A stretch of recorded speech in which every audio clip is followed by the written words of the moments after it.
everybody, and welcome back to our channel Magic Jaira Sati. Rufus boy, let me love boy, what you know. Rufus boy, let me love boy, what you know. And on we'll go. Sa video ito mga kabarks ay mag-translate ako ng mga salitang magkapareha ang pagbigkas pero iba't iba ang meaning.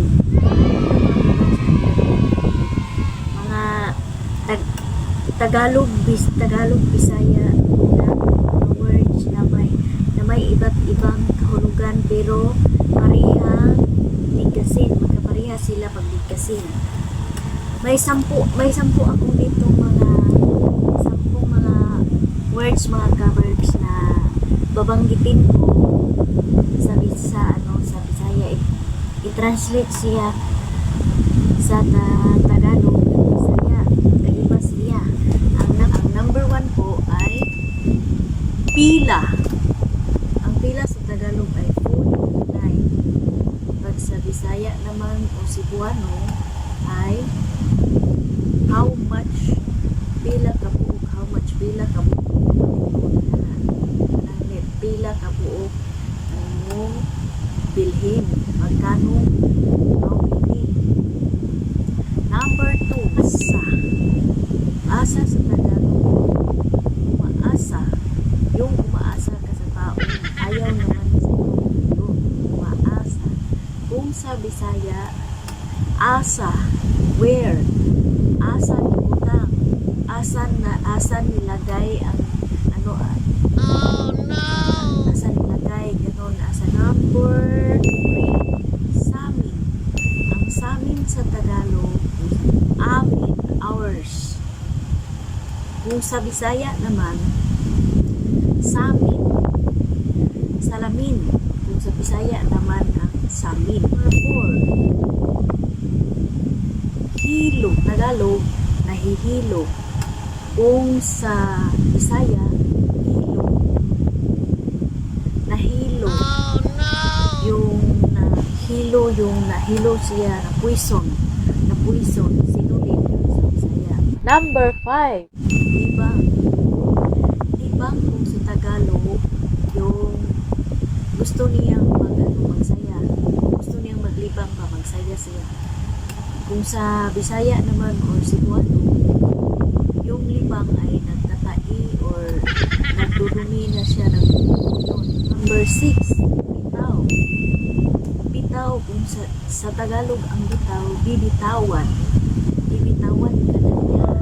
Bitawan. Kung sa Bisaya or Cebuano, bitaw, yung nag-agree siya ba? Bitaw, maganda siya. Bitaw, maganda naman. Maganda siyang maganda siyang magsalita yung bitaw, agree. Number 7, habol. Sa Tagalog, ang habol ay humahabol. Ba't ka humahabol sa kanya kung ayaw naman niya sa huwag ka nang humahabol sa kanya. Kung sa Bisaya naman o Cebuano, ang habol ay kumot. Ang sa Bisaya o Cebuano, kumot. Number 8, bati. Ang bati sa Tagalog, yung bumabati siya, nag-greet, magandang umaga po. Bati. Kung sa Bisaya, kung sa Cebuano, ang bati, yung pangit. Bati siya, pangit.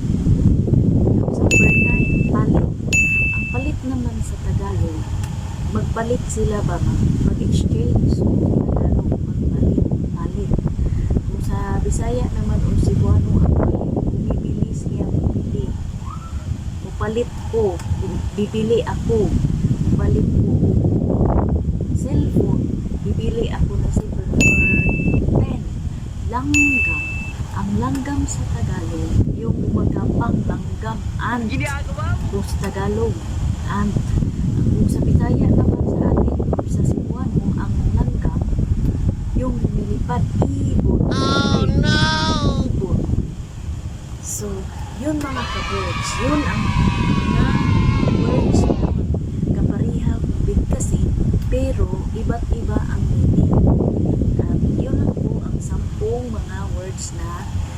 nalaman ko na magkapareha ang bigkas pero iba't iba ang meaning. So, yun lang mga ka-works. Kung bago ka pa lang sa channel, huwag kalimutang subscribe, like, and share, and hit the notification bell para sa aming bagong video. Hanggang dito na lang mga ka-works. Salamat sa inyong pakikinig. Hanggang dito na lang. Bye-bye! Rufus boy, let me